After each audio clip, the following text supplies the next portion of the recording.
Padre nuestro, en esta mañana para mí, noche para allá mis hermanos en Sudamérica, alabamos tu nombre por tus bondades, por tu cariño, Señor, hacia nosotros, por tu cuidado que es constante, Señor. Eres tú el que nos despierta cada mañana, eres tú el que nos protege, nos das vida, Señor.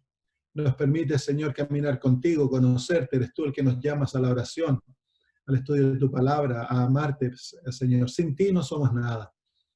Y alabamos tu nombre, Señor, de todo el corazón. Te alabamos y te amamos, Señor, y pedimos que en este momento, al estudiar tu palabra, tú nos enseñes, que tú seas el maestro, Padre. Que tú apliques las lecciones que aprendemos, Señor, a nuestras circunstancias individuales y que nos des un corazón que está dispuesto a obedecer en todo, Señor, y que está dispuesto, Señor, a someterse a tu voluntad. Padre, por favor, que tengamos un encuentro personal contigo y lo pedimos por Jesús. Amén. Mayormente estudiábamos el capítulo 6 de Romanos la semana pasada. Capítulo 6 es el capítulos 6, 7 y 8. Son una unidad en el libro de Romanos que nos hablan de los resultados de la justificación por la fe. Del hecho de que somos libres del control del pecado, ya no somos más esclavos del pecado. Y tenían tarea para la casa. ¿Se acuerdan la tarea para la casa? ¿Cuál era la tarea para la casa? Era leer estos capítulos, estudiarlos, capítulos 6, 7 y 8. Muy bien, hermano, muy bien. Así me gustan los estudiantes. Estudiantes aplicados. Muy bien. ¿Hay alguna pregunta? Si tienen pregunta, abran su micrófono y pregunten. Si tienen algún comentario. Y si no, está bien, podemos seguir estudiando. Muy bien, sigamos entonces. Ya que no hay... Vamos de vuelta al capítulo 6. Terminamos con el versículos 11 y 12, donde el apóstol Pablo dice, así también vosotros, considerados muertos al pecado, pero vivos para Dios en Cristo Jesús, Señor nuestro. La palabra que el apóstol usa ahí en el versículo 11, la palabra considerados, es la misma palabra que él usa en el capítulo 3 y 4 de Romanos, donde habla de la justificación por la fe. Ahí en el capítulo 4 y versículo 5 dice, mas al que no obra, sino cree en aquel que justifica al impío, su fe le es contada. La palabra contada o imputada en el versículo 6 dice, como también David habla de la bienaventuranza del hombre a quien Dios atribuye justicia. Es la misma palabra en el griego, la palabra contada, la palabra atribuida, la palabra consideraos. Es la misma palabra en el griego y es como se llama la palabra que nos muestra que Dios, cuando Él nos cuenta justicia, para Él es una realidad, no es una teoría. Cuando Él lo cuenta, lo hace. Cuando Dios nos declara justos, eso llega a ser una realidad. Entonces, lo que el apóstol Pablo, en el versículo 6 del versículo 11 del capítulo 6, lo que él está enseñándonos es que la realidad que el Señor nos ha otorgado, ahora nosotros debemos tomar esa realidad y vivirla, hacerla una realidad. Dios, Él hace la realidad hablándola. ¿Se acuerdan que aprendimos que la justificación es cuando Dios testifica en nuestro favor en el cielo que somos justos, nos otorga su carácter, nos imputa justicia y nos trata como justos, que nunca hemos pecado? Entonces ahora tú y yo debemos hacer eso efectivo en nuestra vida. ¿Cómo lo hacemos efectivo? Bueno, debemos morir al pecado y debemos considerarnos muertos al pecado. Debemos entrar en esa realidad. Entonces eso nos muestra que ahora, gracias a la experiencia del morir al yo, tú y yo somos libres de la esclavitud del pecado. El niño nace, el niño es gestado como esclavo. No somos culpables de nuestros pecados, pero somos gestados en pecado. El pecado vive dentro de nosotros. El pecado es un principio que nos gobierna de adentro para afuera. El pecado, ya lo hemos hablado antes, tiene dos manifestaciones. El pecado es la desobediencia de la ley, y esa desobediencia de la ley llevó a que el ser humano se vuelva esclavo del pecado, que es el pecado mora en nosotros, y producto de que mora en nosotros, los frutos que producimos es desobediencia a la ley, lo que nos hace culpables. Solamente cuando tú y yo escogemos libremente someternos al pecado y violar la ley de Dios, entonces Dios nos cuenta como culpables. Miren el capítulo 7 del libro de Romanos. El apóstol Pablo nos habla de este principio que mora en nosotros. El versículo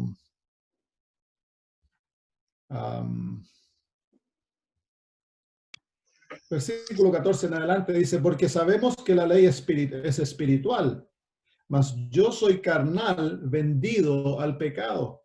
Porque lo que hago no lo entiendo, pues no hago lo que quiero, sino lo que aborrezco, eso hago.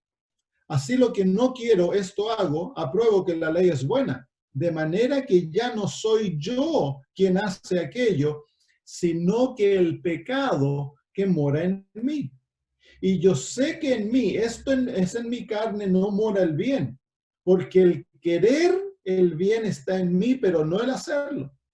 Porque no hago el bien que quiero, sino el mal que no quiero, eso hago.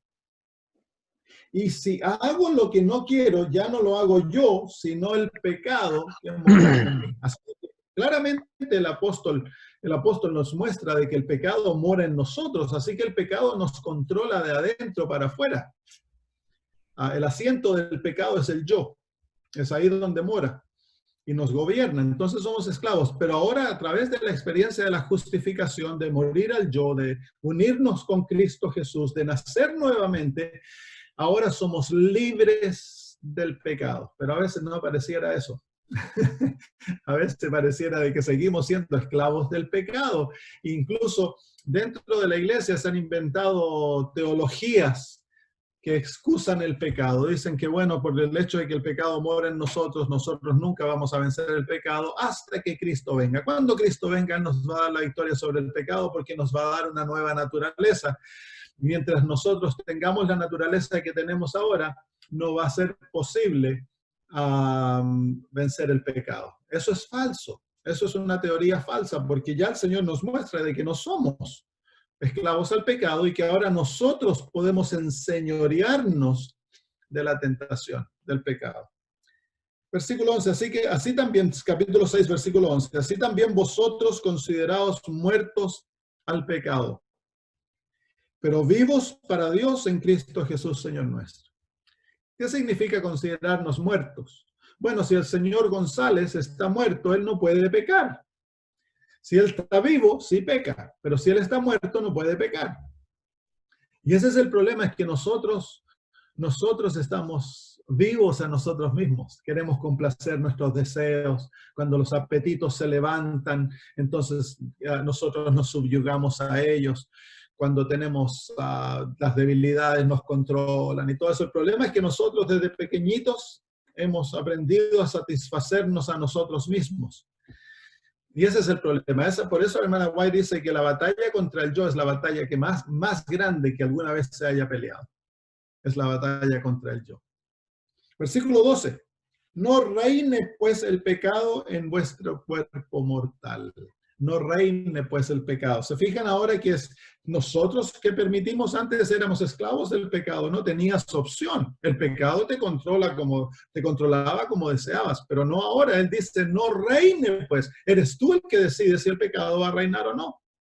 Y ahí nos explica cómo esto pasa. Dice, de modo que lo obedezcáis en sus concupiscencias. En otras palabras, cuando nosotros permitimos que el pecado se enseñoree, es ahí entonces que nosotros vamos a hacer y obedecer lo que el pecado nos dice. Versículo 13, ni tampoco presentéis. La palabra presentar es la palabra, déjeme buscar el sinónimo en español.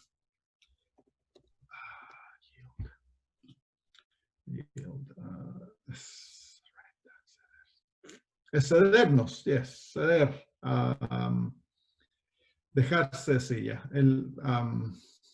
Ceder a la tentación, cedió, sí, ceder. Entonces la palabra en el griego, en el capítulo 3, en el versículo 13 dice, ni tampoco cedáis, os cedáis, entreguéis. No debemos entregarnos, someternos. No debemos someter nuestros miembros, dice, al pecado como instrumentos de iniquidad. Entonces es el rendirnos nosotros a la tentación para que nos controle. Y eso ocurre siempre, mira, tú te sientas, prendes la televisión, estás mirando algo y es algo violento, algo inmoral, y el Espíritu Santo te comienza a convencer que no debieras mirar aquello. Pero en el otro lado el yo comienza a decir, sí, pero si no es tan malo, ya se va a pasar, no te preocupes. Entonces ahora tienes que hacer una decisión.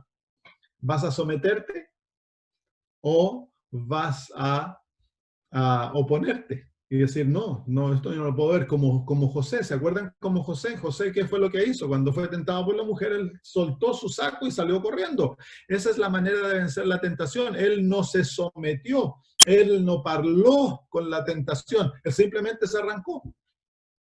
Y esa es la manera que nosotros debíamos hacerlo. Pero el momento que tú dices, no, si no importa, no tiene nada malo, te sometiste, escogiste ser siervo del pecado. Y ahora, entonces, el pecado te controla. La tentación te controla y la tentación te lleva al pecado. El mirar una película donde hay violencia, donde hay inmoralidad, el cielo lo cuenta como participar en el pecado, porque los pecados de la imaginación son tan pecados como los pecados hechos. Dice el Señor Jesús, el que mira a una mujer para codiciarla. ¿Dónde ocurrió eso? Eso ocurrió en la mente, eso no fue algo físico. Mira a la niña con falda corta y se pasa la película, pecado. Es contado en el cielo como fornicación o como adulterio, porque es el pecado de la imaginación. El mundo antediluviano, la gran mayoría de su pecado era el pecado de la imaginación. Y nosotros vivimos en un mundo muy similar. Nuestra imaginación es violada, ya sea por los juegos, por las películas, por lo que leemos, por la música. Y es a través de la imaginación que Satanás crea en nosotros realidades que eventualmente muchos las ponen en práctica. El adulterio comienza primero en la imaginación, el robo comienza en la imaginación, la mentira comienza en la imaginación. Así que nosotros debemos guardar la imaginación porque es ahí donde nos sometemos al pecado. Nuestros pensamientos deben ser constantemente filtrados a través de Cristo Jesús. Nunca debiéramos permitir un pensamiento que vaya en contra de la ley de Dios. Porque es aquí donde comienza la batalla contra el pecado, en la mente, hermanos. Entonces, debemos estar en guardia. Si viene un pecado, si viene un pensamiento negativo, pensamientos de dudas, pensamientos impuros, pensamientos de codicia, pensamientos de envidia, deben ser controlados aquí. El momento que tú tienes un pensamiento malo, debe ser confesado a Cristo, decir, Señor, yo estoy pensando esto, por favor, sácalo y dame pensamientos puros. El que lucha con la pornografía, la batalla es aquí, es una batalla terrible. De momento en momento, cada vez que una imagen impura viene, se debe confesar al Señor y pedirle victoria y que cambie los pensamientos. Y la batalla es dura, durísima. Si no se gana la batalla aquí, no hay libertad. Pero si se aprende a ganar la batalla de someter la mente a Jesús y que los pensamientos van a ser pasados a través de él, entonces el alcohólico puede ser libre, el que fuma puede ser libre, el que está en drogas puede ser libre, porque el momento que el deseo viene a su mente y pasa por la imaginación, es el momento que se somete a Jesús, entonces hay libertad. Por eso el apóstol Pablo dice, no os sometáis. Cuando golpea la tentación a la puerta, preséntese a Jesús. Someteos a Cristo, no a Satanás. Así que entonces dice, ni tampoco presentéis vuestros miembros al pecado como instrumentos de iniquidad sino presentaos vosotros mismos a Dios como vivos de entre los muertos, y vuestros miembros a Dios como instrumentos de justicia. Entonces ahora hemos muerto y ahora resucitamos. Ya no vivimos para nosotros mismos, ahora vivimos para Dios. Por lo tanto, todos nuestros miembros, todas nuestras facultades son sometidas a Cristo para hacer justicia, para obrar lo bueno, para hacer la voluntad de Dios. Y ahí se encuentra la gran diferencia entre el verdadero cristianismo y el falso cristianismo. El falso cristianismo se aferra a la justificación por la fe y dice, Dios me perdona, la gracia de Dios cubre mis pecados, alabado sea Dios, van a la iglesia, hacen todo, pero no hay una transformación de la vida, no hay una batalla contra el pecado. Lo opuesto, se sigue viviendo, se sigue pensando, se sigue actuando de la misma manera que éramos antes de entregarnos a Cristo Jesús. El verdadero cristianismo, vamos a estudiarlo cuando estudiamos la santificación, el verdadero cristianismo inmediatamente lleva a aquel que posee el principio vivo de la fe a purificarse a sí mismo, a abandonar el pecado. Porque ya es libre, el principio de la libertad tomó control de su alma y él ya no se puede someter. Ahora él va a vivir una vida de batalla contra aquellas cosas que lo dominaron antes. Entonces, por eso es que a los adventistas se nos enseñó, y tristemente se hizo eso de un Dios, pero lo externo, la manera de vivir, la manera de comer, la manera de entretenernos. Los adventistas antes no íbamos al cine, no mirábamos películas, no escuchábamos música mundana, no nos vestíamos de acuerdo a las modas del mundo. ¿Por qué?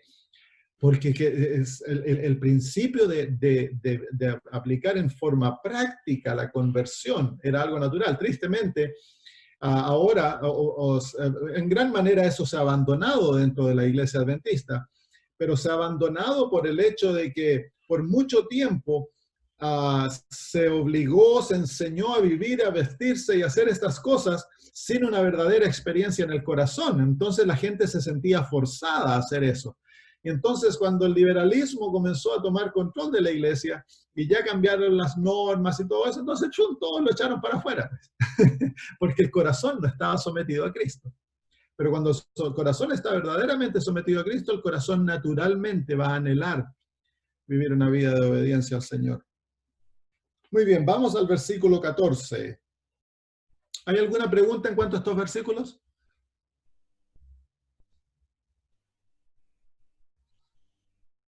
No, versículo 14, porque el pecado, y esta es una promesa, yo la tengo subrayada en azul. Todas las promesas en la Biblia, yo he ido a través de la Biblia buscando promesas y todas las subrayo en azul. Entonces, cuando tengo necesidad de promesas, me pongo a buscar los azules dentro de la Biblia, y ahí, cuando encuentro una que se aplica a mi necesidad, se la presento al Señor. Y aquí hay una promesa, es una promesa maravillosa, dice, porque el pecado no se enseñoreará de vosotros, pues no estáis bajo la ley, sino bajo la gracia. Qué increíble, porque aquí, hermanos míos, el apóstol Pablo nos muestra el verdadero propósito de la gracia. El verdadero propósito de la gracia es llevarnos a vivir en obediencia a la ley, una vida de obediencia a la ley. La gracia no es un manto que cubre el pecado y lo excusa. La gracia es un manto que libera del pecado. Es una realidad que el Señor nos da, que nos libera del pecado. Y aquí el apóstol Pablo lo dice, el pecado no se enseñoreará. Si vosotros estáis bajo la gracia, el pecado no se va a enseñorear de vosotros. No tiene chance. Entonces, ¿por qué? El estar bajo la ley es estar bajo el dominio o la maldición de la ley. Y eso es porque estamos en pecado. Entonces, cuando estamos en pecado, la ley te apunta el dedo como un policía y te dice, estás culpable, mereces muerte. Entonces, ahora vamos al Señor, porque la ley no nos puede limpiar, la ley no nos puede perdonar, la ley no puede cambiar el corazón, la ley no tiene esa facultad, no tiene ese poder. Cuando estamos en pecado, la función de la ley es apuntar el pecado, definirlo y declararte culpable. Pero la ley no te puede limpiar, ni perdonar, ni cambiar, ni salvar. La ley te lleva a Cristo. Es en Cristo Jesús que el Señor te da su gracia. Eso es estar ahora bajo la gracia.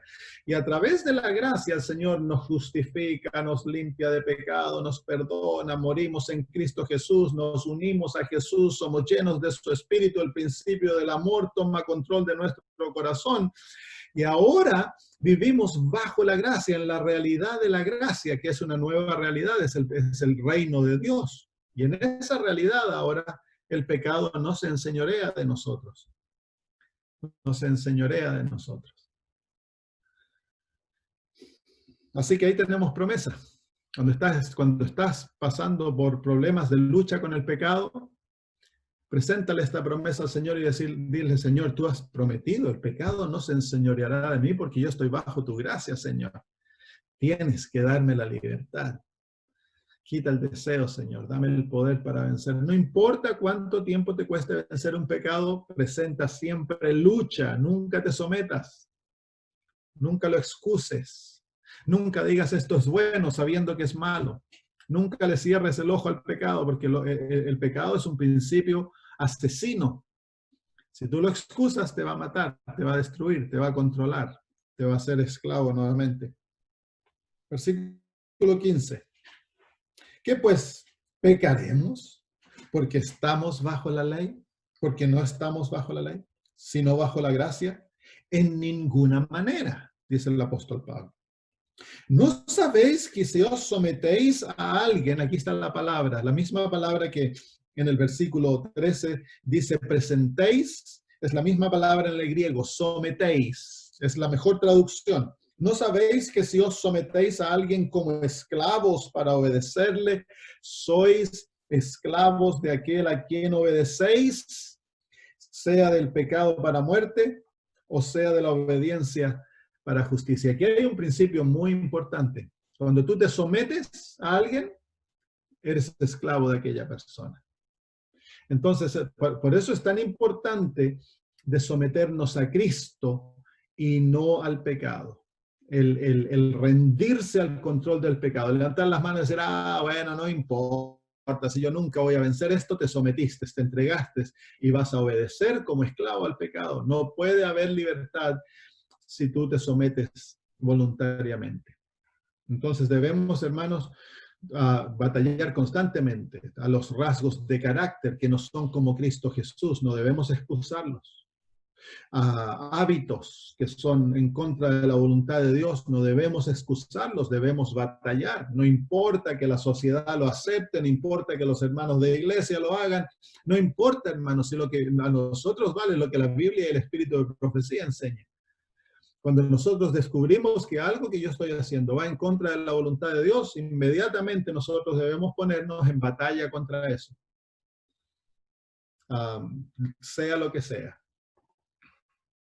Muy bien. Versículo 17. Pero también está el principio de que si tú te sometes a Cristo, entonces llegas a ser esclavo de Él. Y aquí el apóstol Pablo va a explicar lo que significa ser esclavos de Cristo. Versículo 17, pero gracias a Dios que aunque erais esclavos, miren eso, erais esclavos del pecado, habéis obedecido de corazón aquella forma de doctrina a la cual fuisteis entregados. La doctrina es las verdades que hemos aprendido como hijos de Dios. Al estudiar la palabra de Dios hemos aprendido verdades y nos hemos entregado a estas verdades y las obedecemos. Cuando hacemos eso, dice el versículo 18, y libertados del pecado vinisteis a ser siervos o esclavos de la justicia. Así que ocurre algo maravilloso cuando nosotros morimos al pecado, hermanos. Ahora llegamos a ser esclavos de la justicia. Como antes éramos esclavos del pecado y producto de que éramos esclavos del pecado, nosotros producíamos los frutos del pecado. ¿Cuáles son los frutos del pecado? Están ahí en Gálatas capítulo 5. Todas aquellas cosas que son naturales en la carne. Envidias, borracheras, peleas, todas esas cosas. disoluciones, tanta mugre que produce la carne. Es natural, porque éramos esclavos del pecado. Pero ahora dice que llegamos a ser esclavos de la justicia. Así como era natural antes hacer lo malo, ahora va a llegar a ser natural hacer lo bueno. Y eso es hermoso. Va a ser natural. Por eso uno encuentra gente que se convierte, que antes odiaba la iglesia, cantar. Imagínense cantar himnos. ¿A quién se le ocurriría cantar himnos si andaban bailando en las discotecas, emborrachándose? Y eso era lo que les encantaba. Y se encuentran con Cristo, el corazón cambia. Y ahora les encanta ir a la iglesia, les encanta cantar. Y piensan en las cosas que hacían antes y les da vergüenza. ¿Por qué? Porque la esclavitud ha cambiado. Antes eran esclavos de Satanás, ahora llega a ser esclavos de Cristo Jesús. Y como era antes natural hacer la voluntad de Satanás, va a llegar a ser natural y delicioso hacer la voluntad de Cristo. Por eso es importante morir al pecado, entrar en esta experiencia de muerte, en la cual nosotros le entregamos nuestra vida a Cristo para que Él pueda vivir en nosotros. Y Él cambia el corazón, cambia la mente y cambia nuestros deseos. Versículo 19. Hablo como humano, dice, por vuestra humana debilidad, que así como para iniquidad presentasteis vuestros miembros o sometisteis vuestros miembros para servir a la inmundicia y a la iniquidad, así ahora para santificación presentad vuestros miembros para servir a la justicia. Así que aquí el apóstol Pablo introduce la experiencia de la santificación. En la experiencia de la santificación vamos a aprender a someter nuestros miembros para hacer justicia. Ese es el propósito de la santificación, es enseñarnos a vivir una vida justa. Como justos, el Señor nos ha declarado justos a través de la justificación, a través de la santificación nos va a enseñar a vivir una vida justa en cada aspecto de la vida, en la vida personal, en la vida de hogar, en la vida comunitaria, en la vida de iglesia. El Señor desea que se manifieste en nuestras vidas el principio de la justicia que Él nos ha dado a través de la justificación. Y eso ocurre a través de la santificación. A través de la santificación vamos a aprender a vivir como esclavos de Cristo, esclavos de la justicia. Va a llegar a ser natural. Amamos lo bueno, odiamos lo malo. El Señor ha implantado en el corazón un principio de enemistad contra Satanás ahora. Y a pesar de que tenemos la misma naturaleza, la naturaleza no es cambiada. La naturaleza ahora es voluntariamente subyugada a Cristo Jesús a través de su Espíritu. Es la misma naturaleza que Cristo Jesús tuvo. Jesús tuvo la naturaleza humana caída. Tenía el yo, el mismo principio que nos controla a nosotros, pero estaba subyugada al Espíritu Santo. La divinidad moraba en él y la humanidad estaba unida a la divinidad y estaba sometida a la divinidad, y por lo tanto Jesús nunca pecó, porque él se sometió a la divinidad y en todo sometía su humanidad a la divinidad. Y en eso se encontraba la victoria. Tú y yo, a través del nuevo nacimiento, llegamos a ser partícipes de la divinidad de Cristo. Dice la Biblia, a través de su Espíritu Santo que mora en nosotros. Entonces, cuando esa unión ocurre la humanidad caída, subyugada a la divinidad, entonces ahí se encuentra la victoria. Ese es el secreto de la victoria. No necesitas tener una humanidad santa. Nadie tiene una humanidad santa. Hay un error teológico que se llama la santidad de la carne y que enseña que no se puede pecar, que el que está convertido no puede pecar. Eso no es verdad, eso es mentira. Nadie va a tener una humanidad santa hasta el día que se nos entregue una nueva humanidad. Cuando el Señor Jesús venga, nos va a dar una nueva naturaleza.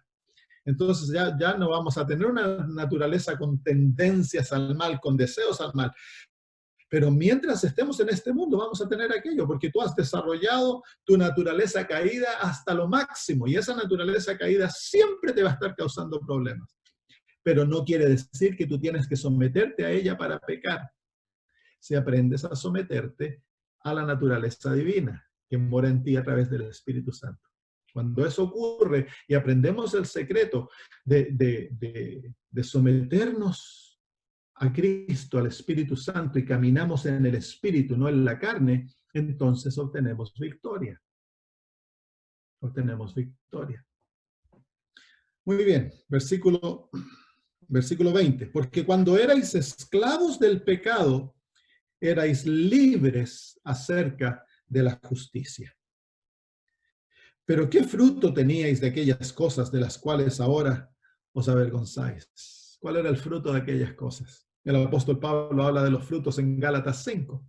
Dice, porque el fin de ellas es muerte.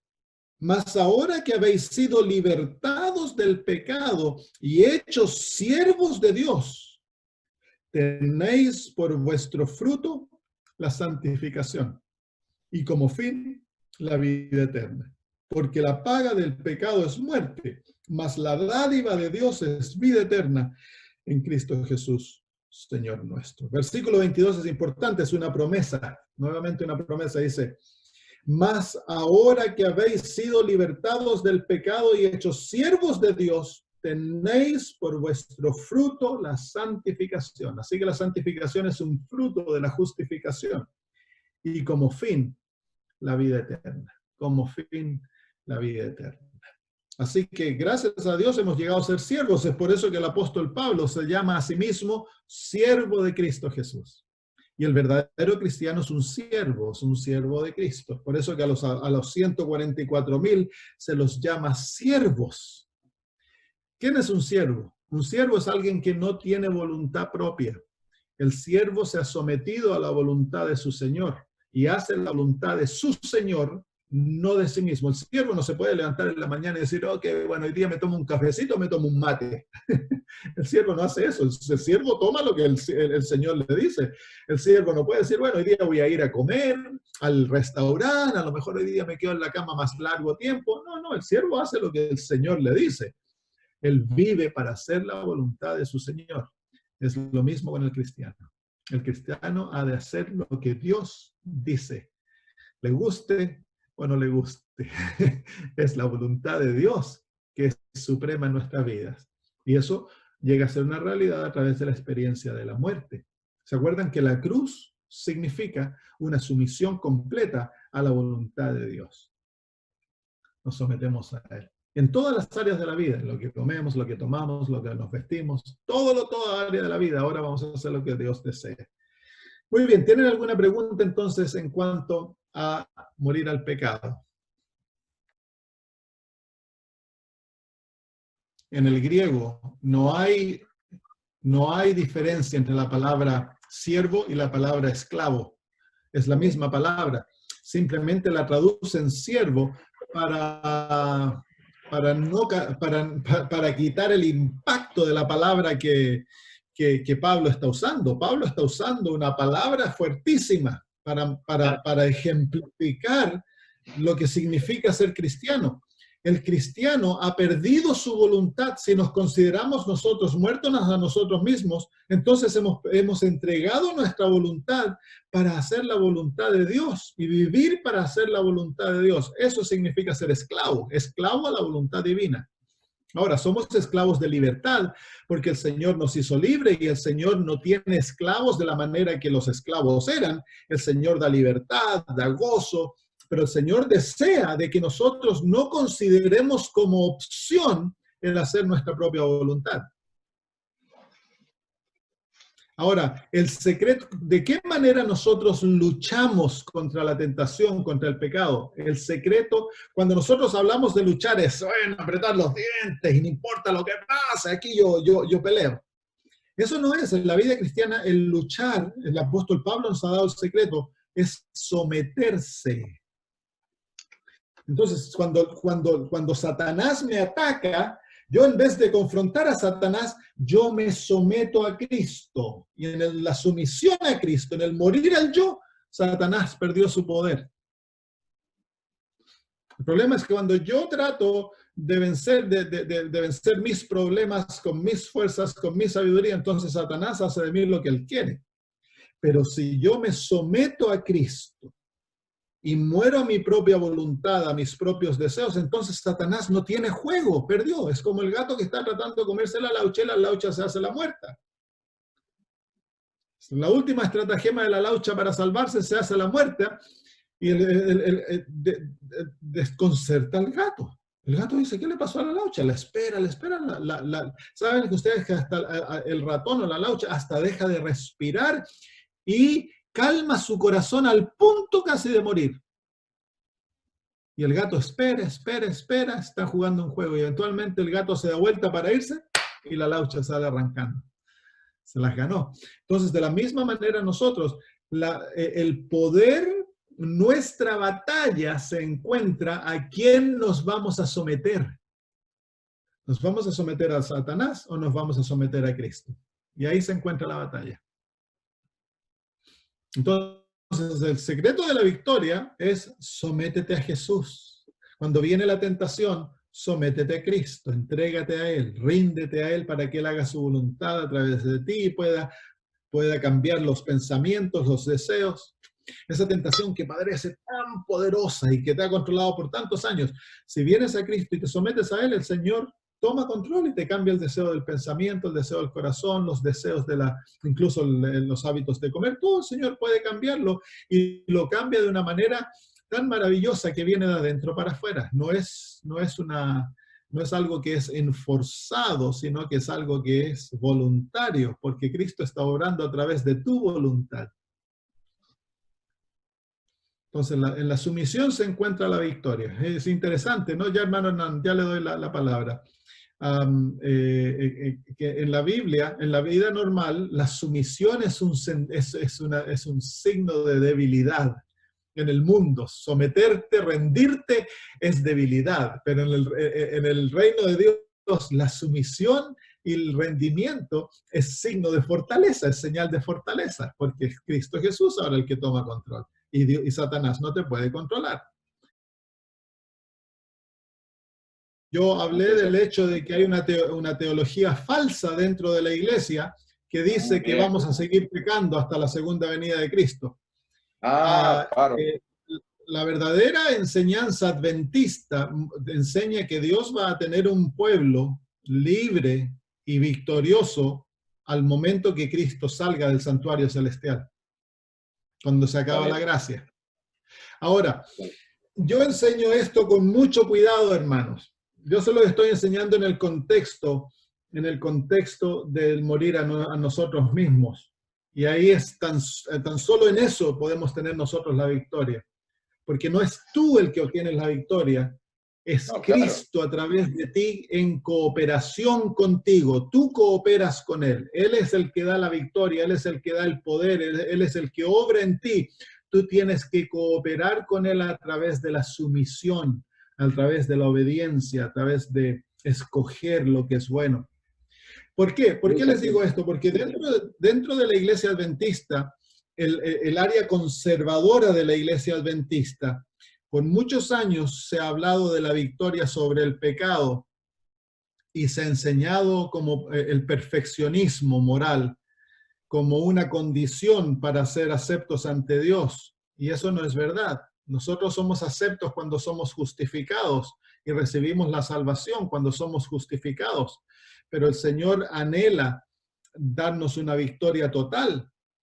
El otro problema es que se habla de la victoria sobre el pecado, y yo crecí adventista, yo nací en hogar adventista, y a mí me volví, yo era un muchacho que yo anhelaba vivir de acuerdo a la voluntad de Dios, pero nunca se me enseñó cómo. Nunca se dio énfasis a la justicia de Cristo, a Cristo morando en nosotros. Nunca se nos enseñó la justicia por la fe, el poder del Espíritu Santo. En cierto sentido, bueno, bien profundo, se puso el peso de la victoria sobre mis hombros. Y eso destruye, hermanos, porque es imposible para mí ganar la victoria por mis propias fuerzas. No está en mí, hermanos. El apóstol Pablo, Romanos 7, bien claro lo muestra. La verdadera justificación por la fe, la verdadera victoria en Cristo se encuentra en Cristo. Él es el que lleva el peso, Él es el que otorga la victoria. En Él yo obtengo todo lo que Él pide de mí. ¿Se dan cuenta la diferencia? Sí, claro. En otras palabras, nosotros como adventistas estábamos enseñando catolicismo solapado, pero es catolicismo porque se pone el peso sobre el creyente. Él es el que tiene que hacer las penas, las mandas, hacer las oraciones y todos para que Dios lo acepte. Esa es religión pagana, hermanos, es la base de todo paganismo, es el ser humano que tiene que complacer a Dios. Claro. La religión de Cristo es Cristo quien es nuestro todo. Él es el que ya complació a nuestro Padre, que nos ama profundamente. Él ya pagó todas nuestras deudas. La deuda está saldada y ahora cuando entro en Cristo, Él me otorga esa victoria y la vive a través mío en cooperación conmigo, o yo en cooperación con Él. Él está a cargo. Así es. Y hay una gran diferencia. Yo quiero que se fijen en el cuadro que yo tengo acá atrás, mío lo puse por razón, ahora lo uso, que Cristo Jesús es nuestro sacrificio y es nuestro sumo sacerdote. En Él yace toda provisión para nuestra salvación. Y la victoria del pecado se encuentra en Cristo Jesús. Tú no puedes vencer tus pecados tú forzándote a vencer el pecado. Debes aprender a someterte a Cristo Jesús y unirte a Él. Y en eso hay victoria sobre el pecado. Esa teoría adventista, que es verdad, esa teología adventista que dice que Dios va a tener un pueblo que no peca, ha llevado a muchas generaciones de adventistas a creer de que, bueno, tenemos que esperar hasta ese momento para dejar de pecar. No, el Señor anhela darnos la victoria sobre nuestros pecados ahora. El Señor presenta una realidad que Él desea que alcancemos en Cristo Jesús. Sí, claro. Ahora, hay dos cosas. Esto es lo peligroso de hablar de victoria sobre el pecado. Es muy peligroso porque puede centrarnos en nosotros mismos y quitar los ojos de Jesús y nos comenzamos a mirar nuestros pecados y decir, tengo que vencer esto, tengo que vencer lo otro, tengo que vencer esto. No, saca los ojos de ti y ponlos en Cristo.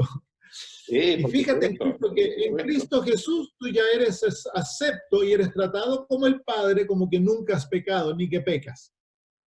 Pero a medida que vas viviendo con Jesús, es algo natural, no hay que forzarlo, es algo natural. El Señor Jesús comienza a orar en ti y comienza a traer estas realidades. Te dice, hijo mío, mira, tú tienes problema con el genio. Yo ya te di la victoria, pero ahora te voy a enseñar a vivir, a vencer ese genio para que viviendo ya puedas ser como yo.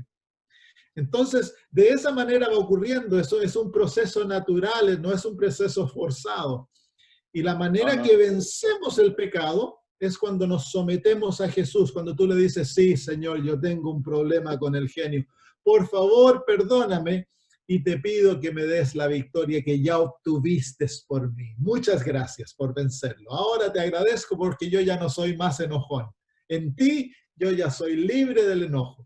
Ahí te sometiste a Él, ¿viste?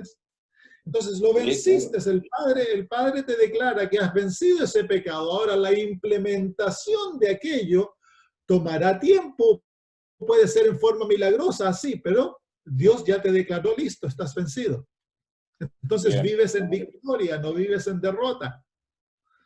Entonces el Señor desea que soñemos ser santos y puros. Que nos miremos como Él nos ve, santos y puros. Y que vivamos en una realidad de santidad y pureza, hermanos, porque esa es la manera que crecemos. Si nosotros estamos constantemente diciendo, pucha, que soy malo, mira, esto nunca lo voy a vencer, que nunca vas a crecer. Pero si estás constantemente viendo a Jesús y en Jesús te ves a ti, entonces vas a crecer en esa realidad y vas a llegar a ser como Él. Esperar dejar de pecar hasta que Cristo venga, es muy tarde porque ya el Señor salió y si yo sigo pecando después que Él salió del santuario, tengo una lista de cosas que no han podido ser perdonadas. Así que, pero Claro. miren, no entren en controversia en aquellas cosas, céntrense en Cristo Jesús. Vivan su vida de amor y absoluta dependencia de Cristo Jesús y es garantizado que el Señor te va a tener listo para cuando se cierre la gracia. Eso es garantizado. Ni siquiera te preocupes de aquellas realidades. ¿Hay alguna otra pregunta, hermanos? ¿Les queda claro a los demás que están calladitos? ¿Sí? Ya, muy bien. Muy bien. Vamos entonces ahora a la tercera área de muerte. Vamos al libro de Gálatas. Gálatas capítulo 6 y versículo 14. Mire, el Espíritu Santo habla a través de la conciencia. Por lo general, la voz de la conciencia es la voz del Espíritu Santo. Ahora, la voz del Señor Jesús dice, vamos a tomar una lección en cuanto a esto para aprender a escuchar la voz de Dios. Cuando el Señor Jesús dice que mis ovejas escuchan mi voz y me siguen. Y una de las cosas que identifica al pueblo de Dios es que ellos entienden su voz. Ahora, hay una voz suprema, que es la voz de la revelación. La Biblia y el espíritu de profecía es la voz suprema. Esa, cuando tú hables la Biblia, cuando tú hables el espíritu de profecía, Dios te está hablando. Ahí no te tienes que preguntar, ¿será Dios el que me dice?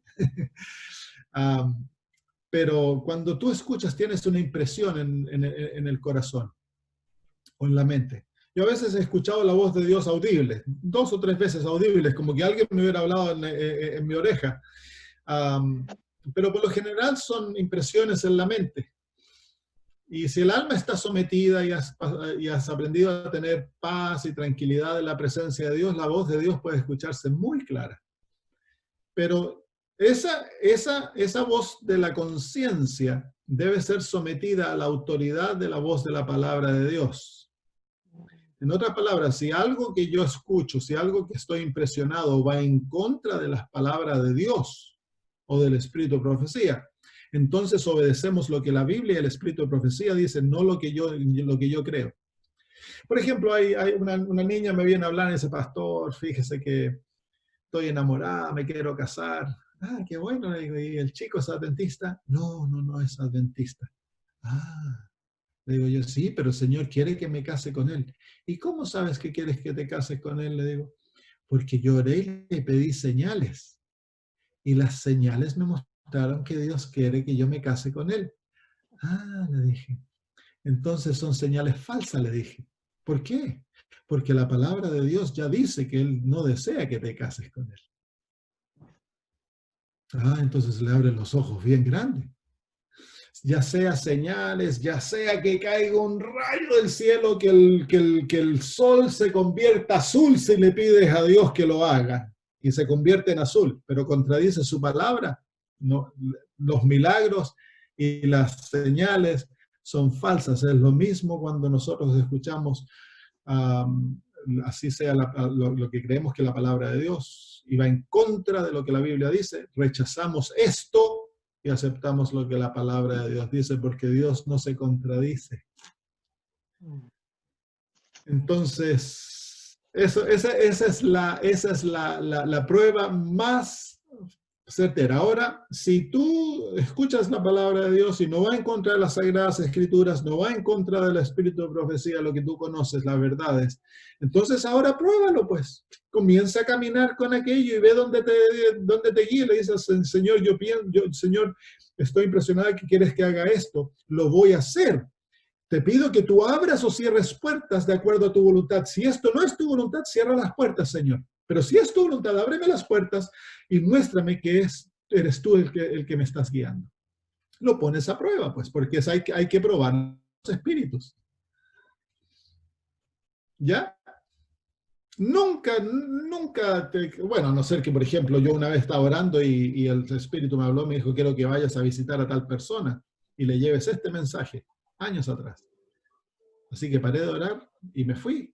Llegué a la casa de esta persona un domingo temprano, bien temprano de mañana, y golpeé la puerta y no salía nadie. Y yo dije, me estoy volviendo loco que el Espíritu Santo me dijo que iría a visitar a esta persona. Dije, me volví a golpear la puerta, esperé un rato, nadie salía. Dije, estoy loco. Así que me comencé a ir para el auto y de repente se abre la puerta y me dice, Samuel, ¿qué estás haciendo aquí tan temprano? Entonces dije, fíjate que esta mañana estaba orando y el Señor me dijo que te trajera este mensaje. Y le dije el mensaje y se puso a llorar la señora. Y me contaron la experiencia, era exactamente lo que necesitaban, el mensaje era exactamente lo que ellos estaban pasando.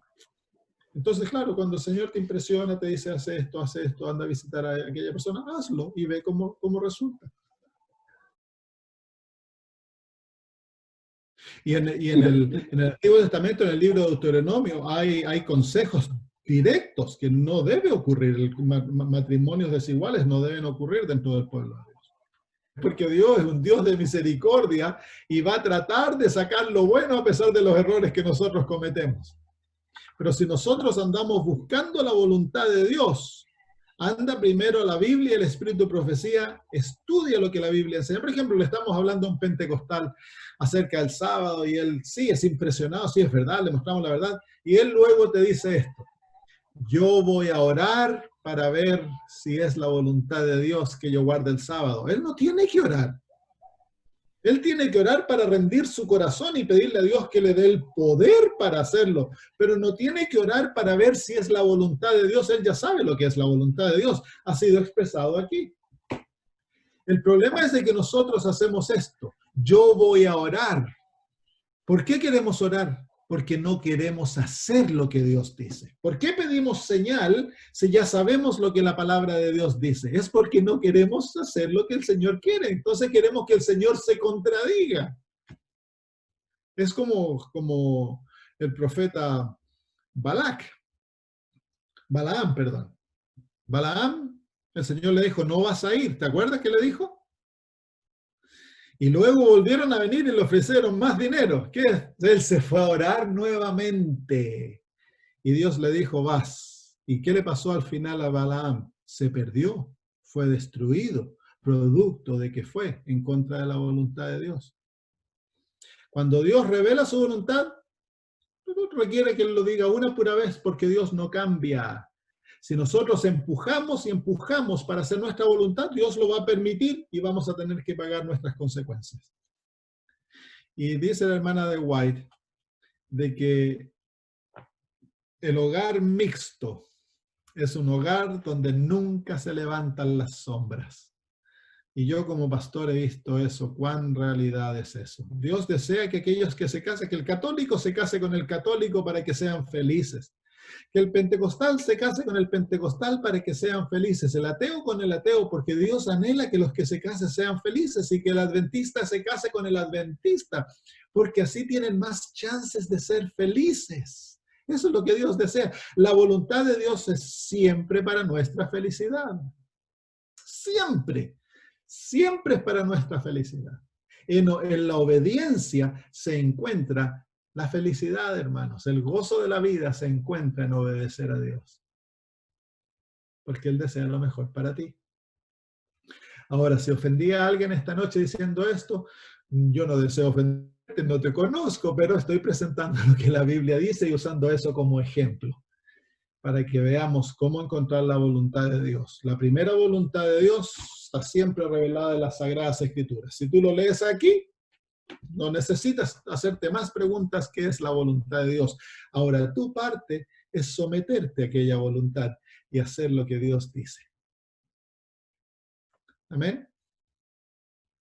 Muy bien, se nos pasó la hora. Vamos a dejar el tercer punto para la próxima semana. ¿Hay alguna otra pregunta? La abominación desoladora es el papado, es el catolicismo. Y está presentada en Daniel, en todas las profecías de Daniel se presenta la abominación desoladora. La palabra abominación se refiere a idolatría. Y la palabra desoladora se refiere a que es un poder perseguidor. Así que es un poder idólatra que persigue al pueblo de Dios. Y ese es el catolicismo, el papado. Bien. Muchísimas gracias. Así que cuando veamos a la abominación desoladora está parada en el lugar santo, debemos arrancar. Y eso está a punto de ocurrir, hermanos. Estamos viendo la caída, como lo estudiamos cuando nos juntamos por primera vez. Está a punto de caer el poder del rey del sur, como lo hablamos la primera vez que juntamos, muchos de ustedes no estaban. El rey del sur está a punto de caer y las señales de lo que está ocurriendo nos están diciendo que eso viene, y el rey que se levanta en su lugar es la abominación desoladora, el rey del norte. Así que eso está a punto de ocurrir. Pronto vamos a tener que arrancar. Los que son sabios ya debieran haber arrancado. Debieran haber salido de las ciudades a vivir en pueblos o lugares rurales para poder prepararse. Debieran haber familias, grupos que salen de las ciudades a lugares que ellos pueden preparar para aquellos que no salen ahora y salgan después, tengan lugares donde ellos puedan refugiarse. Entonces, las familias que pueden comprar terrenos, hacer casas, lugares de viviendas y comenzar a plantar, a crecer ya vegetales y todas esas cosas, debieran hacerlo en preparación para ellos, sus hijos, y también en preparación para otros hermanos. Y cuando se conviertan, cuando venga el mensaje de salir de Babilonia, van a haber muchos que van a salir. Y ellos van a querer también salir de las ciudades y tener lugares donde ellos puedan ser refugiados.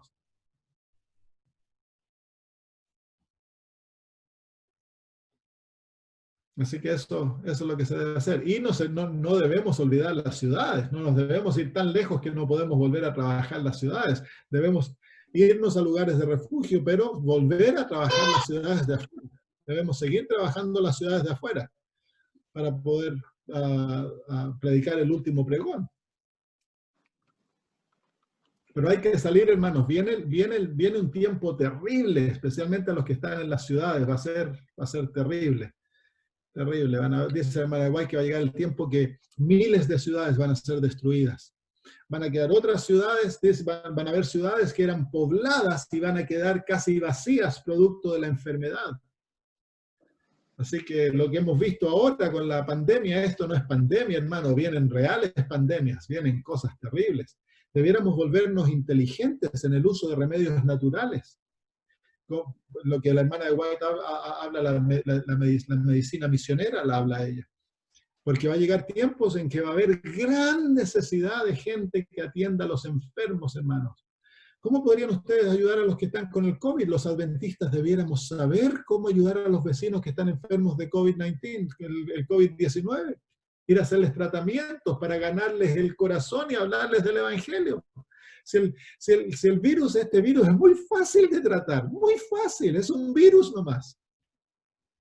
Y debiéramos nosotros, como se llama, saber. Entonces, por ejemplo, hay un hermano en México, ha sanado más de 200 personas y ahora ha llegado casi a ser héroe del pueblo porque ha sanado a tantas personas con algo tan sencillo. Entonces, los adventistas hemos sido llamados a ser médicos misioneros.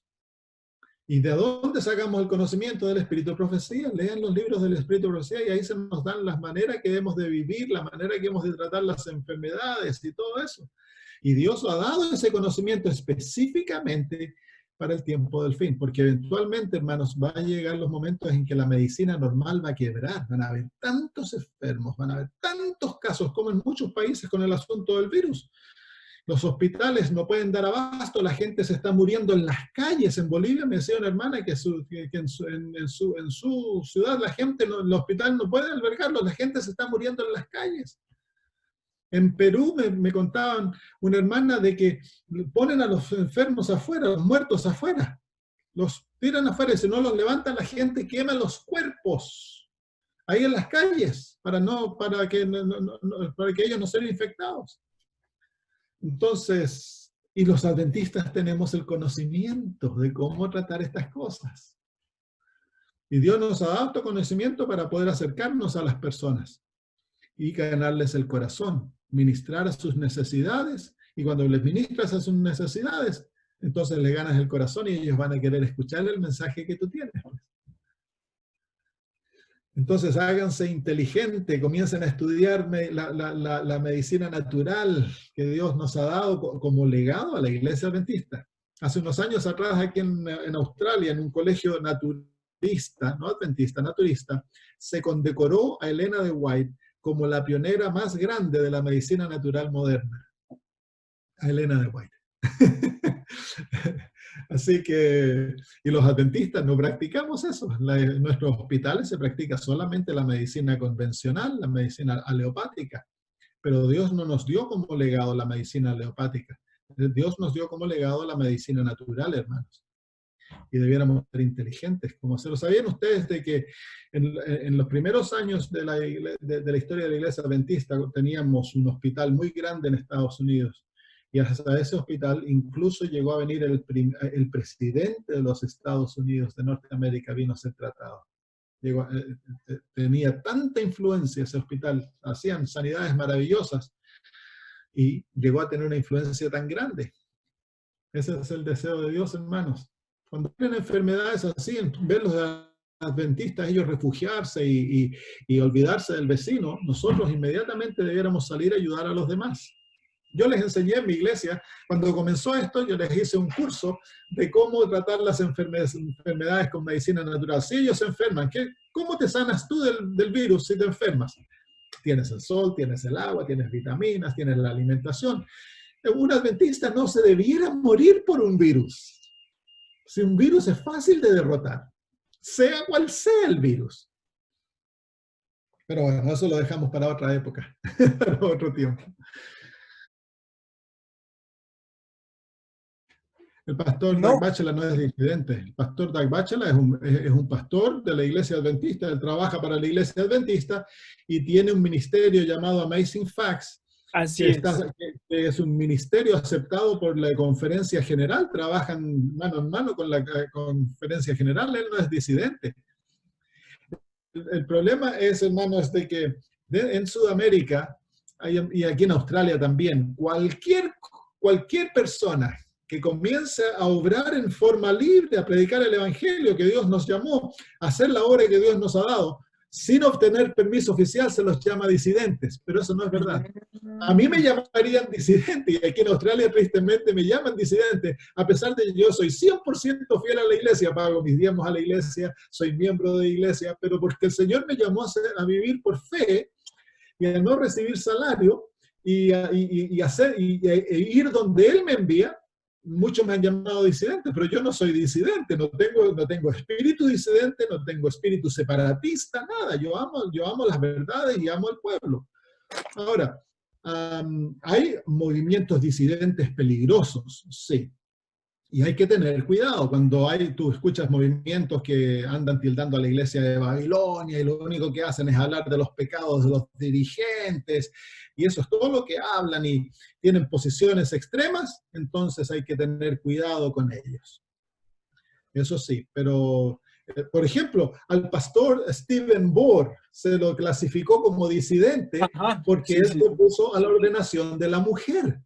Pero el pastor Bohr ha servido a la iglesia por años, es un teólogo fiel, predica las verdades de la iglesia y es fiel miembro, ahora es pastor retirado y sigue siendo fiel miembro de la iglesia adventista, no es disidente.